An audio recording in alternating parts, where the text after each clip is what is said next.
अस्सलाम वालेकुम। ऐसे टोटके के रिश्तेदारों में आपकी वाह वाह हो जाएगी। चावल को दम आने के बाद चम्मच के बजाय प्लेट से या डिश से निकालें, इससे चावल कभी टूटेगा नहीं। अगर सफ़ेद कपड़ों पर दाग लग जाए तो कॉर्नफ्लोर लगाकर 10 मिनट के लिए छोड़ दें, फिर हाथ से इसे हटाकर इस पर लीमू और नमक लगाकर 2-3 दफ़ा कपड़े पर मलें, फिर धूप में सूखने के लिए रख दें और फिर वॉशिंग पाउडर से धो लें, दाग साफ़ हो जाएगा। लीमू का अचार ख़राब होने लगे तो इसमें चीनी डालें और अगर आम का अचार ख़राब होने लगे तो इसमें नमक डाल दें। इस अमल से अचार ख़राब नहीं होगा। अगर आलू ज़्यादा मीठे हों तो इन्हें छील कर नमक मिले पानी में चंद मिनट के लिए भिगो दें। इस तरह से आलूओं की मिठास कम हो जाएगी। पालक उबालते हुए अगर इसमें चुटकी भर खाने का सोडा शामिल कर दिया जाए तो इसका रंग तब्दील नहीं होता और जायके में भी फ़र्क नहीं आता है।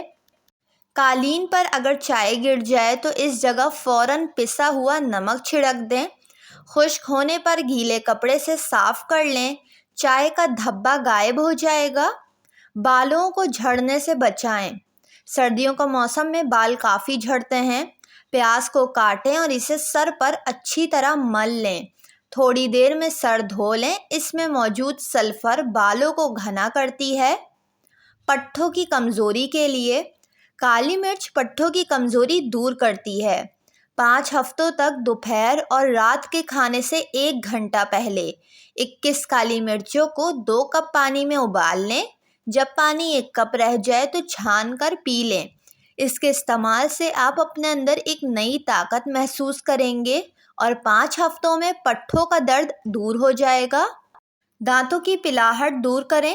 1 चम्मच खाने वाला मीठा सोडा, नमक और सुहागा लेकर किसी बोतल में रख लें। रोज़ाना इससे दांत साफ़ करें, दांतों की पिलाहट दूर हो जाएगी।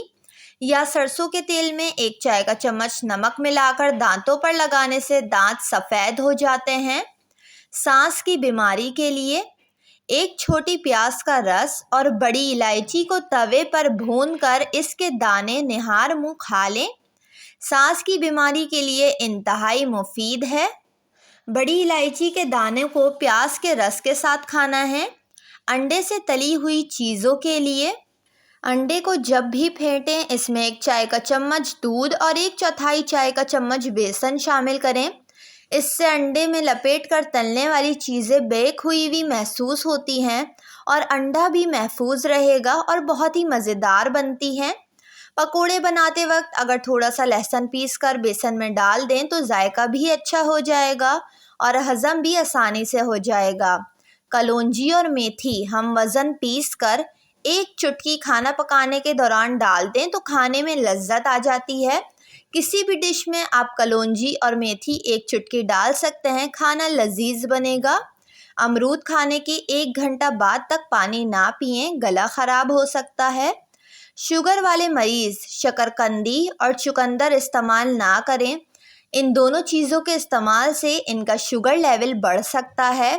मूंगफली खाली पेट ना खाएं वरना भूख ख़त्म हो जाएगी। खड़े होकर ग़िज़ा ना खाएं वरना दिल और तिल्ली के अमराज में मुब्तला हो जाएंगे। वीडियो को लाइक और चैनल को ज़रूर सब्सक्राइब कर लें।